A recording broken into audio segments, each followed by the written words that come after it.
Hey you guys, it's your girl Hood Barb, head bitch in charge, and this week we're back for some money. Take it off of me, real boss bitch, so these bitches ain't a part of me. Never catch me like a hoe, my niggas taking off of me. You got some animosity, you want your nigga back hoe, come and take them off of me. Let me show you how to run this game properly. I'm the queen, let me teach you how it's supposed to be. Okay, so this week I decided to do my vlog about the 75K customer because I know I did the poll on my Instagram and Facebook page, and that was what got the majority of the likes and comments, so that's what I chose to do. Of course, because I'm rebranding my entire YouTube channel, I decided to add a little bit more about me, tell you guys how I started dancing, what was my life before I was dancing, and just like a little bit backstory on me, because I know a lot of girls always ask me like, oh my God, how does she do it? How does she do it? And so I feel like my past always contributes to my present. So that's what we're gonna talk about today. And then we're definitely gonna get into the 75K because I was a baby stripper then. So I always like try to, remind girls that it doesn't matter how long you've been dancing. Like if you just start dancing today or tomorrow, you can look up and make any amount of money. You know what I'm saying? So it's just encouragement and motivation to the girls that really want to progress in the strip industry. Okay, so I have these pink cards. I really wrote down this time so I didn't miss anything because I do smoke weed, so I have a short-term memory, so I stay forgetting shit, so bear with me, okay? Yeah, so we're gonna start with a little bit about me. Yeah, so my social media name Hood Bar. My real name is Yasmin. I just tell people Yasmin because sometimes they don't really know how to say my name right. And because I have two E's, they'll say Yasmin, Yasmini. They be like, yeah, they just say dumb shit. So I just be like, you're not saying my name right, so just say Yasmin. But it's really Yasmin. But some people say Yasmini or Yasmine, and I'd be like, where did you get that from? Okay, so I'm 27 years old. My birthday's in November. I'm a Scorpio. Heavy on the Scorpios. I fuck with my Scorpio gang, period. So I've been getting money since I was like 13 and 14 because even at a young age, I always like had my way with men or just was in situations like ripping around in the streets to where I knew how to hustle men out of money. Anybody from Oakland, anybody from Cali, East Oakland, West Oakland, North Oakland, anybody from Oakland that know me, they know that I've been getting money even at a young age. Like once I bounced off the porch, like I always was like, I need money, I need money. It's just always been like instilled in me to make some money. You know what I'm saying? Like I've just always wanted to get my own bag and touch my own bread, like period. I can never remember a time when I didn't want to get my own money or didn't want to have my own shit. Just because like I grew up with my mom, she was a single mom, and I just always wanted to have my own things and have nice things and nice shit. And so I always felt like I had to do it on my own, and that's why I've always done it on my own. I've been getting money multiple ways, multiple incomes. Me and my homegirls, we used to hit for Infamil. We used to rob tricks, all that shit. Like, not even trying to say like that. Like, a lot of girls, they work the blade, like stump down, work the blade. But me and my homegirls, we was literally on the blade. We was literally on the blade robbing customers. Like, no bullshit. Like, yeah.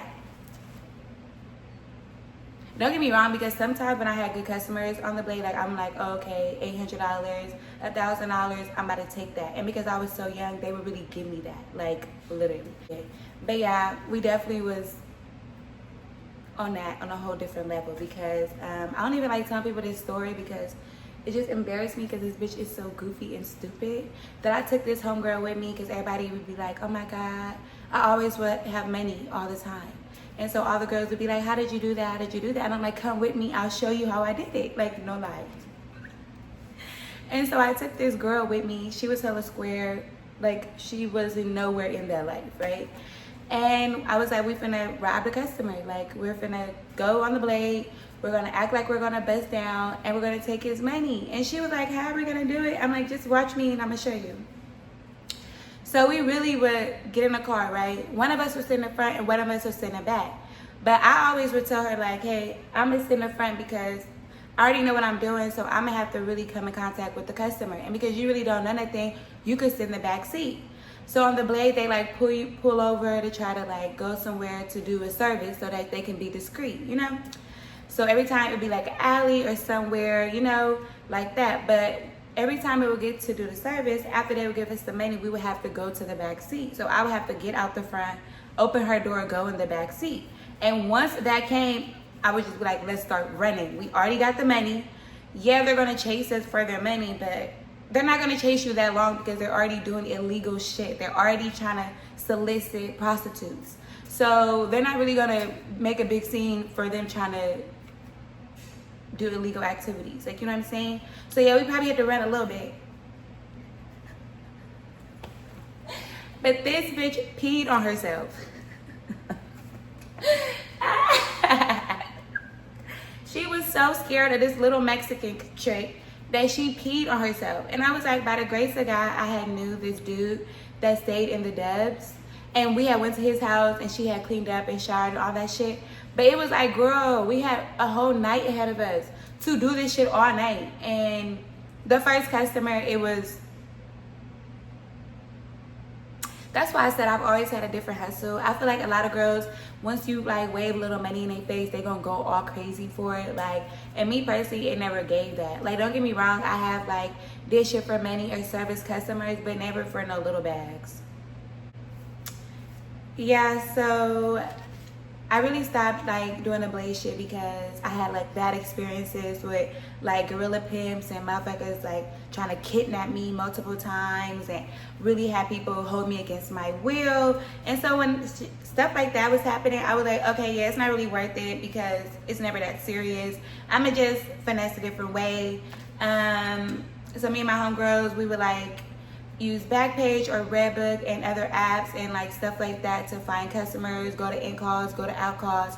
If you're stumped down, you know what it is. I really don't gotta explain it because I don't want to policia on my shit. You know what I'm saying? But y'all know what the fuck going on, like, honestly, because I feel like a lot of girls be like, oh, she act like she don't do this or she act like she don't do that. Like, no, bitch, I've been there, done that. If I was doing it, I would say it like I'm saying it now. I have nothing to lie to no 304s about. It's just really levels to this shit. And after you've done that shit for so long, you just don't want to do that shit for the rest of your life. Which is the whole point of me doing this vlog. Because I feel like a lot of people always assume they know me like you don't know me. Stop it. Knock it out. So I really started dancing in Vegas, but I first attempted to dance in San Francisco as a baby stripper. I was 18 years old. I went to audition at Hustlers, Larry Flint. Again, I never really took stripping serious, so when I went there, I only worked there for like 2 weeks. Like, never thought like it could be a real job because I was already like finessing, doing other things, like just doing a lot. We used to be boosting, we used to do a lot. I feel like Cali girls, like, we just have it in us to get bread, like, period, you know? So I feel like I really was just doing anything for money at that time and like multiple incomes, so I really wasn't like head set on stripping. So even when I got hired, I was like, damn, I'm making so much money escorting and other ways. I really didn't value stripping like at all, like dead ass serious. So that was when I was 18. Again, like never really took it serious. So then when I was 19, I had moved to Vegas for 2 years. I was in a situation, but I really don't like talking about it because it's kind of like Diddy and Cassie. So I just act like that part of my life never existed because it really didn't, but it did. But then I feel like going to Vegas just showed me that I could make money like anywhere. Like I could go anywhere and make money. When I was in that situation, I was in any state. I've even been to North Dakota, cold as fuck, making money like in men's camps, snowing outside. So I just feel like when I went to Vegas and left Cali, it just showed me that I can make money anywhere. Like not just in Oakland, not just in Cali. You know what I'm saying? Like I really can take this shit international if I want it. Period. Literally international. I'm just laughing because the blade in Oakland is E1 international, so it's hilarious to me. But yeah, so I really went to Vegas. I was really playing the casinos, really was a casino girl, heavy on the casinos. Like I'm 86 out of every casino you could possibly think of in Vegas because I broke customers in all of them, heavy on it. So I don't know why this flight keep fucking with me. I think it loves to Dolce & Gabbana. We're just ready to be killed. I really don't get flies because like y'all can fly anywhere in the fucking world and you want to fly on me. That's why I don't get mad when they get killed, because just fucking go somewhere. Jesus. I think in my last vlog I was saying the same thing about a fly, but I hope not. 'Cause they fucking irk me out. I can't stand bugs. I don't care if they're harmless or not. But so when I went to Vegas and I was working as a casino girl, the situation I was in, the dude was like, I really want you to be a dancer. Like, all my homegirls was like, you look like a stripper. You should be a stripper. You naturally look like a stripper. And I was like, what the fuck? Now I make so much money.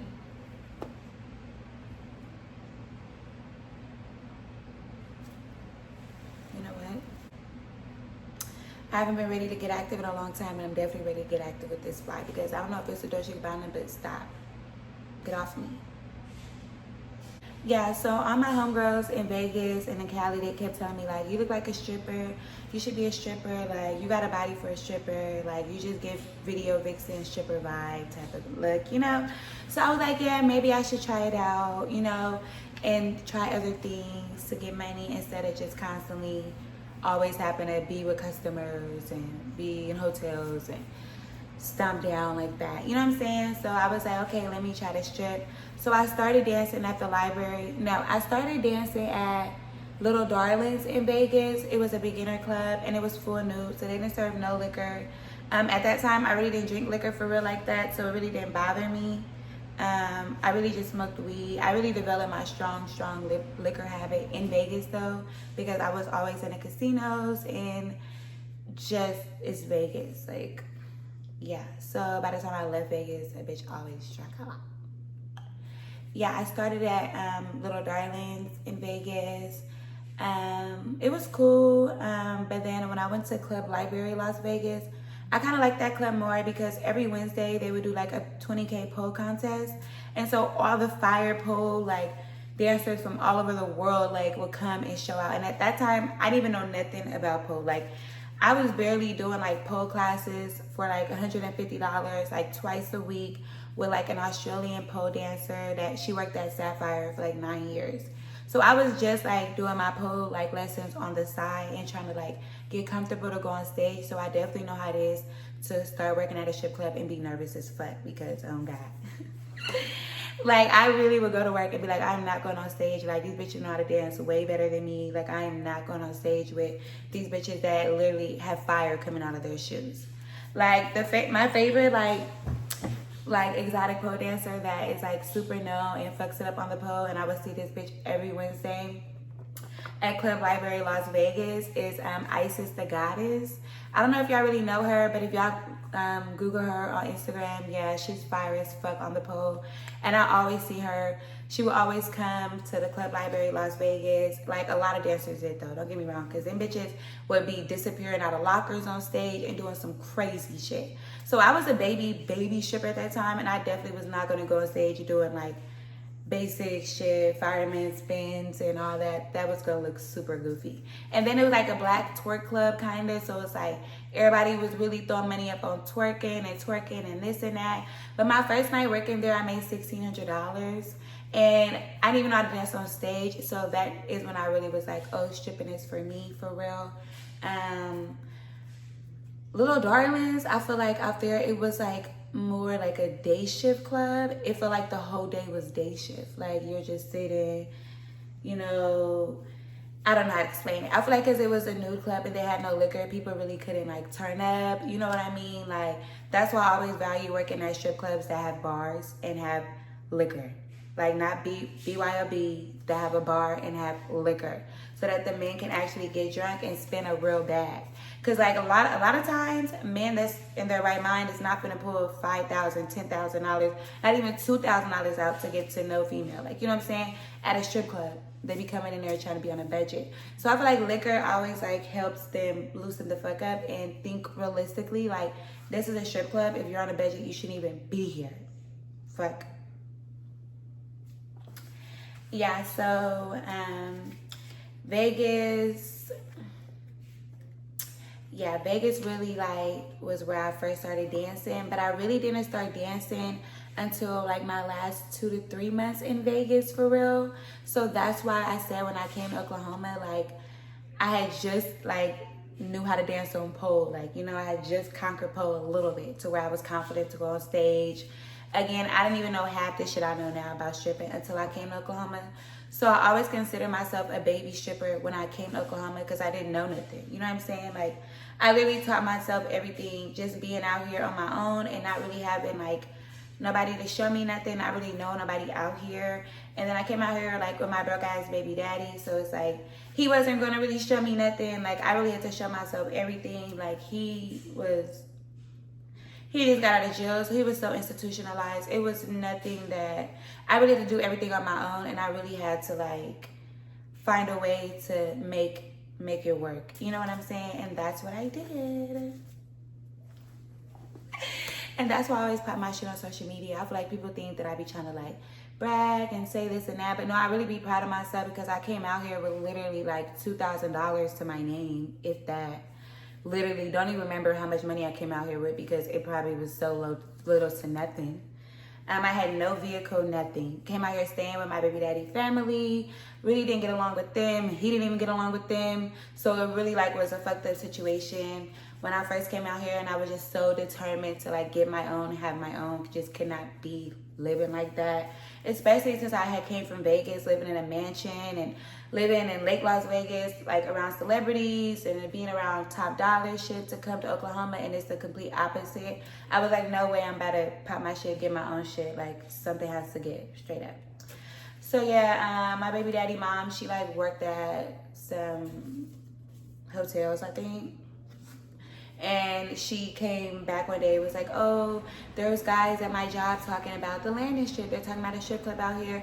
And I was like, oh, I could just work at the strip club. Well, at first when I came to Oklahoma, I was staying in Oklahoma City, and I got hired at Night Trips, Oklahoma City. And I was working their day shift, getting up early, going to work. It was cool. Again, I was a baby stripper, so I feel like I was only making like 800 to 1400, 600, 700, 900, like little shit like that, 500. You know what I mean? So when I moved to Tulsa and I went to the landing strip, it was slow as fuck. But at that time, that club stayed up until 4 a.m. So I felt like I would always come out on some type of money because at 4 a.m. is when everybody went to come in and throw money up on stage, and they would do like the 2-3 girls on one stage. And by 4 a.m., I probably already had like $800, $600 at that club, and it was slow. You know what I'm saying? Because just the way I hustled and just the way I looked, I feel like a lot of bitches just wasn't fucking with me, and they know that. But yeah, so I feel like I came with a different vibe and a different aura, and the customers, that's what they wanted, and that's what they paid for. Straight up. It had nothing to do with servicing customers. I know a lot of times them girls that I worked with there, they just want to make an excuse as to why they wasn't touching the bags, but they know it. They know what was happening. They know what's up. They know that the customers really just wanted me. They wanted passion, baby. Okay? And it's not to be mean, because it's just on some real shit. Like, when I worked there, I just felt like I stood out so much. Like, I feel like I was that bitch. Like, I didn't have to say it. Like, you know, I feel like I always try to be humble. I used to give my clothes to bitches. Like, when we get into the customer, the 75K customer, like, I literally used to throw up $400 to like $900 on other bitches' stages with his money, yo. Thinking like, oh, I need to be cool, I need to be humble, like, and all of that. But no, I personally feel like I should have kept my motherfucking bag straight up. I started working at the landing strip. It was a slow club, but I feel like it never was like really too slow for me. Again, I feel like my slow nights were like $400 or $500. That's when I first came out here. But I feel like it was more consistent for me to have like 900, 1,000, 1,200. It was multiple times, but at the end of the night, I would just count my money out at the bar and five. So it was multiple times at the landing strip, like at the end of the night. I would be counting my money out at the end of the bar just so I didn't be in the back with the girls or just be like claustrophobic, and all the customers be gone, and like I'd be out there with employees. I just felt more comfortable because they're employees, you know what I'm saying? But they would be like, oh my God, Passion, you made that tonight? And I'm like, yes, girl, I'm not counting that money you already out of my bag. So So yeah, so that's why I feel like, yeah, the Atlanta Strip is a slow club, but I don't know what it is with me. They love me, baby. They love me. Long story short, I really didn't take stripping serious until I came to Oklahoma. Just like I'm finna get into it with the 75K customer and let y'all know how I met him, when I met him, where I met him, how long I had him, how much money he gave me, all of that. I feel like I was a baby stripper when everything happened. So I really was like, yeah, I should do this vlog, because I feel like a lot of girls, they dance and they be like, oh, I gotta wait a year or two to look up on this and look up on that. And no, you don't. You just gotta have a proper game, and you gotta be determined and motivated enough to get out there and get it. You know what I'm saying? By any means necessary. Straight up, you know? So I personally feel like, yeah, like working at the Atlanta Strip, working at a slower club, helped me build character, because it was times when it was slow where I had to make something shake. Like, I'm not going home with no money. You know what I'm saying? Like, I'm not going to pay the club and not have no bread. Like, that's out. You know what I mean? Like, I'm going to make something work. And that was my mentality. Like, even when I worked at night shifts in the city, and when I first came out here, it built character too, because I had to like work at a white place, a white establishment. I just came from Vegas working at a twerk club, and I wasn't used to that, you know what I'm saying? And we had to talk more. I had to learn how to talk. I had to learn how to like be more of a people's person with men and relate to them. So it was a different vibe. So I feel like I built character too there, you know, built hustle, built like a better hustle mentality, you know?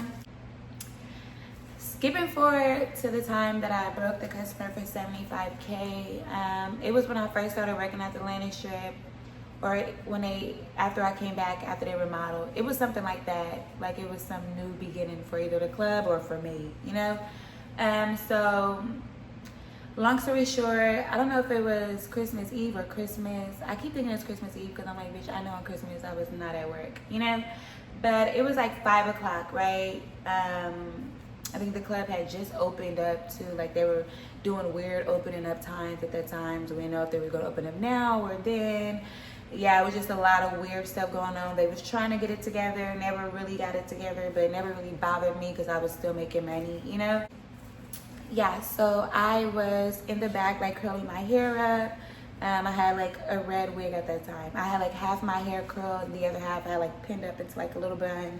And I was like racist because I hate being like getting ready at work. I always love coming to work ready, just in case I spot some money, I can instantly get on that. You know what I'm saying?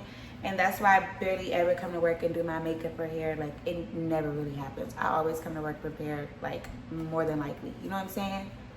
Most likely. Yeah. So I was back there doing my hair, and the DJ Jeremy, I fuck with Jeremy. Shout out to Jeremy. I don't even think he worked there no more, but when he did, the girls know what the fuck I'm talking about. He's cool as fuck. Yeah, so he came back in the locker room. He's like, hey, Passion, like, I know you're still getting ready, but I recommend you to go on stage. There's some customers in here, and they're not really fucking with the other girls, but they may fuck with you. And I'm like, okay, let me go see. You know what I mean? Like, let me go out. Again, I've never in my life went on stage with half my hair done and half not. So I'm like, I'm just gonna wing it. Just gonna go out and try my best. You know what I'm saying? Either way, a bitch will look good. I go on stage, I fuck it up per usual. You know, my hair's not really done right, so I'm like, you're gonna kill the stage, you gotta kill it. It's 2 dudes in there, 2 older white guys. The other one probably wasn't even white, he probably was Arabic. Let me not just give him something he's not, you know what I'm saying? But they were there. The one drunk one, he came up to me and he was trying to like talk to me, and he was just so drunk. You could tell he didn't know like strip club procedures or what to do or how to get girls, or do you spin, when do you spin, like little stuff like that. And he was like, hey, I want you. And I'm like, yeah, but everybody's saying like, you don't spend no money, you're not spending no money. And he was like, oh, well, I'll go to the ATM right now and give you $400. And mind you, it was just for one stage set. And so he went to the ATM, he got $400, he just handed it to me, you know? So I'm like, oh, I'm gonna sit with him, like, mind you, it's already a slow ass club. And he just came in instantly throwing money around, you know? So I'm like, of course, anybody with a brain is like gonna migrate that way. So that's what I did. I sat with him, literally like, when I say, because at that time they had the little drink hustle, so the customer had to buy his drinks and sit with us. Some of the drinks, the higher you spent on the drinks, you would get a dance, this and that, and the third. So that night, I basically got like $3,500 out of him for myself, just in the ones and just throwing the money on me throughout the night. And then the club, they probably got about $3,000 to $5,000 just in drink sales because the whole club was like happy as fuck that he was spending money. He was with me, so I was like getting top dollar out of him. Like nobody else was gonna get that money out of him, and they know it. Period. So no shade, just facts. Yeah. So I really got all that money from him that day and got his number, all of that. So I was drunk as fuck, and so the next day, well, not even the next day, that night, he kept like yelling and screaming. That's why I even went and got his number, because I was so drunk with him. I was about to forget his number. But after they was like trying to escort them out, he was so drunk, he was like, hey, where's the redhead? Where's the redhead? And so I ran up to him and like exchanged contact information with him and la-da-da and so forth. Long story short, the guy he was with, come to find out, was his Uber driver. Wasn't even an Uber driver, was a taxi driver that he paid to drive him all the way from Wister, Oklahoma, which is like 2 hours and 50 minutes from Tulsa, and drove him back that night or whatever the fuck. I think it was so long ago that I'm telling y'all, this fly, there's not even no flies here, just this one fly fucking pissing me off.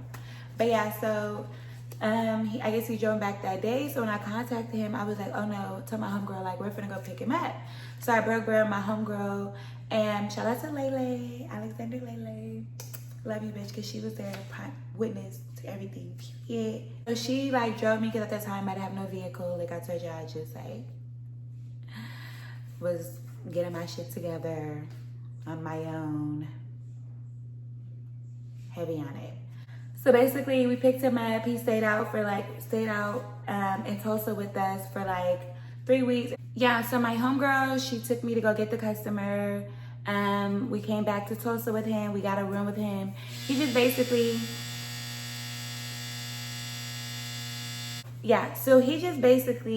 gave me his bank card, let me do whatever the fuck I want with it on the days where he would get too drunk and he couldn't come out with me. He would go to my job every day, every chance he could. Again, other than when he was too drunk and he couldn't come out with me, he would just give me his card.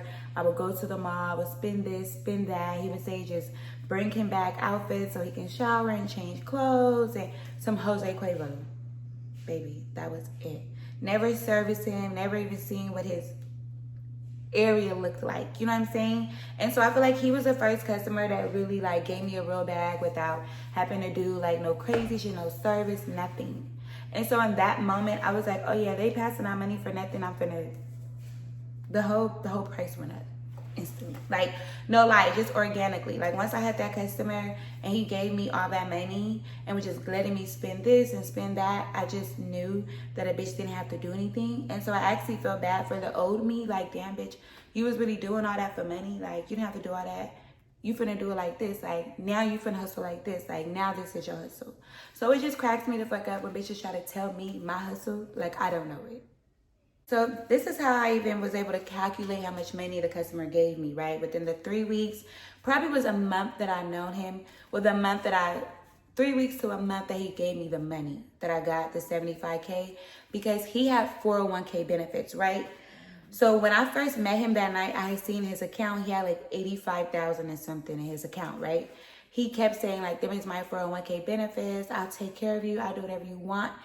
His name was Mike. I didn't even tell you guys his name. His name was Mike. I try to like keep my customer's name a little discreet unless they want me to tell you guys. I really didn't talk to him before this vlog, so I have to like keep a few details, you know, a little bit.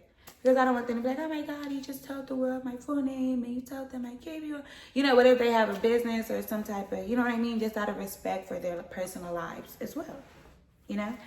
But yeah, so his name was Mike, and basically he would basically tell me every time I talked to him, like if I was on the phone with him right now, he'll be like, do you still work at that club? Because they're taking advantage of you. Like he just didn't want me stripping, and he would just give me anything I asked for so that I didn't have to go to work, and I still would go to work. So it was just funny. It was just weird. But again, I mean, that was a cool amount, but I feel like it wasn't enough. Like I just personally feel like it wasn't enough for me not to go to work. Or for me to just stop stripping, like be for real. Like if it was $1 million or $500,000, then maybe. But stop it. And then it was a month's 3 week span, so it was like, you know. But yeah, personally, I feel like he gave me the money because he didn't know what to do with his own money, and he saw potential in me, and he was like, hey, she's a beautiful girl, she wants to spend money, she values money, she's materialistic, let me just give my money to her. Honestly, like, anybody that had been around me when I had that customer, they know what the fuck was that, period. So yeah, just being in that situation, I feel like it just raised the price, it raised my self-worth as well, being in the strip industry, because people look at us like, oh, you're so close to prostitute, you're gonna do anything for money. A lot of the girls in the industry probably already been prostituting, you know what I'm saying? Like, I feel like stripping was a way for me to get out of that life, you know what I mean? So that's why even in Vegas, like, when you get like your chef card, you have to like pass the test of having no prior record for prostitution. And I just feel like a lot of times that's hella stupid, because the girls like me that's trying to get out of that life, stripping is like a different avenue, because it's rules, it's regulations, you can't, there's boundaries, you know? So I feel like that door should always be open for any girl that's a 304, anybody that's in the life. Yeah, some girls are gonna bust down, but you have girls that are doing services at a strip club that's never bust a date in their life. But because there's a guy dangling a couple of dollars in their face, they're doing a full service, yo, and they're not even like that. So I feel like it doesn't really matter your past, it matters about what you're trying to do with your present and your future. Period.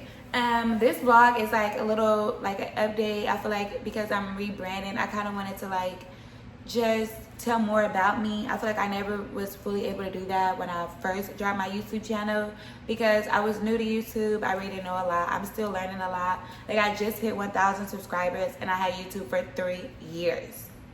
Talk about inconsistent as fuck. But I'm actually thankful that you guys subscribe to my channel. I'm actually like hopeful that you guys keep supporting. I love you guys. I fuck with HB Gang. And if you haven't subscribed, you need to stop what the fuck you're doing and you need to subscribe now. Like, what are we waiting for? Yeah, so I'm completely updating my entire channel. Again, I've decided to release this vlog. My entire channel is still under construction. It's still under construction. I decided to do this vlog just so you guys didn't have to keep waiting for this or that. It's about to get real crazy on this channel. I have a few things that I'm gonna pop off on here, and I'm just taking my time to do it the right way. I'm super thankful for everybody that tunes in, and if you guys have any questions, comments, or concerns, because I know I kind of like talked about the 75K customer and just like, well, I guess I could kind of elaborate on like how, okay, so long story short, I dropped him back off home to his house when I seen he was getting under 11,000 in his account. So that's how I was able to calculate and know I had 75K from him. He was like at 10,000 or something, and he had 85,000 when I first met him. Again, he doesn't spend money on anything. I was throwing money here, throwing money there, supporting the wrong bitches, just doing dumb shit. I could have spent my money a little bit more wisely, but I felt like that was my first experience on getting like a huge bag from customers. Again, I've got 2,000, 3,000, 1,000 before from men in the past multiple times. So like those amounts was nothing new, but touching 5,000, 10,000 and consistently getting whatever I want from a customer, that was a new experience. And so I feel like that experience, like off the dribble, like just made me look at myself differently, my hustle differently, and just the way I go about things like differently, period. Because sometimes it's not, you know, what you do is how you do it. You know what I'm saying? I feel like that's the reason why I really stopped talking to the customer, because I feel bad because he really didn't have a lot of money. Again, I didn't want him to try to come at me with any legal tactics, because if I took all his money, he was broke. You know what I'm saying? I just wanted to leave him with something so he can like be on his feet, get back on his feet, or whatever he needed to do. He really didn't mind. So I wasn't really like nervous or scared, but I had to just protect myself and drop him off with something. Again, I could have been a greedy bitch and took everything in his account. But because I actually fucked with him as a person, a human being, I left him with something. And I didn't want to have some legal issues in the past, or I mean, later on, out of nowhere, because he always was intoxicated or this and that, even though he gave me his card and his PIN number and said, hey, do as you please. Yeah, so I just felt like that was a good topic to cover with a 75K customer, because I never really covered it, and it played a huge part in the way I hustle today. And it took me a long time, like it took me a while to like acknowledge that. I probably just realized that within the last year or two, that the more money I made dancing, the more I was able to respect the hustle of stripping, and that just because you're a stripper doesn't mean you need to escort, a prostitute, or be a 3FO. No shade to the ones that do it. I really don't give a fuck, because if it's my twat, and I'm gonna do what I want to do with it, and there's nothing nobody can tell me about it. I'm not gonna feel bad. You can't make me feel bad. I don't feel ashamed. I'm not gonna feel ashamed. I don't give a fuck. Okay? And the quicker people understand that, they will realize that you can never utilize my past, my present, whatever I'm doing, anything, whether I'm doing OnlyFans or anything against me, because I don't give a fuck. Okay? Now, if you guys want to help me promote it, then promote it. Thank you. Free promo. But I don't give a fuck though. Like, there's literally no shame in my game. Like, literally.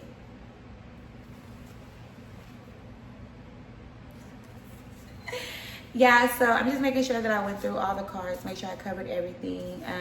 The customer, the 75K customer, he used to reach out even after he spent his money. He used to check on me, he used to say the same thing. Are you at that club? I hope they're not taking advantage of you. Like, little stuff like that. I feel like he always felt like that, because when he came into the club and he spent all that money, they wasn't really used to that at the landing strip, and they know that. Shout out to the landing strip, because I do fuck with them. It's no shit. I have no problem with them. But that, I knew in that moment they wasn't really used to it, because the owner of the landing strip, Arnie, he had came to the club. He don't even talk to nobody, to the dancers for real. Like, anybody that know, we know. And he had came in the club and introduced himself to me and my customer. Basically, like, appreciating what he was doing and how I was doing it. You know what I mean? And I knew in that moment what it was. That girl. So I really wanted to do this vlog because I wanted to be a little bit more open and transparent with my ladies. I feel like a lot of girls, they be trying to like assume what I do. Like, girl, just come ask me. Just tune into the YouTube channel. Stay tuned. Tune into all my social medias. Go on my IG. Click my link for my link tree. It has all my social medias. Even my Twitter, OnlyFans, all of that. Every social media, any way you could contact me, keep up with me, TikTok, all of that is there. So you don't gotta assume what I'm doing, because I would tell you. You know? So I really want to do this vlog because I want to try to know that a lot of new shit is coming. I don't want to spoil it right now on this vlog.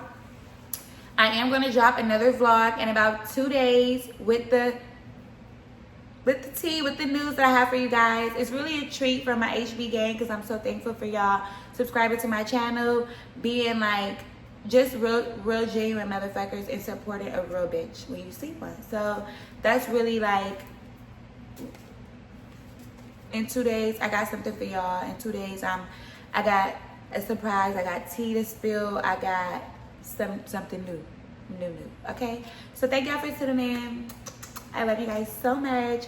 HB gang only. If you don't fuck with it, you're irrelevant. My niggas taking off of me. You got some animosity. You want your nigga back home? Come and take them off of me. Let me show you how.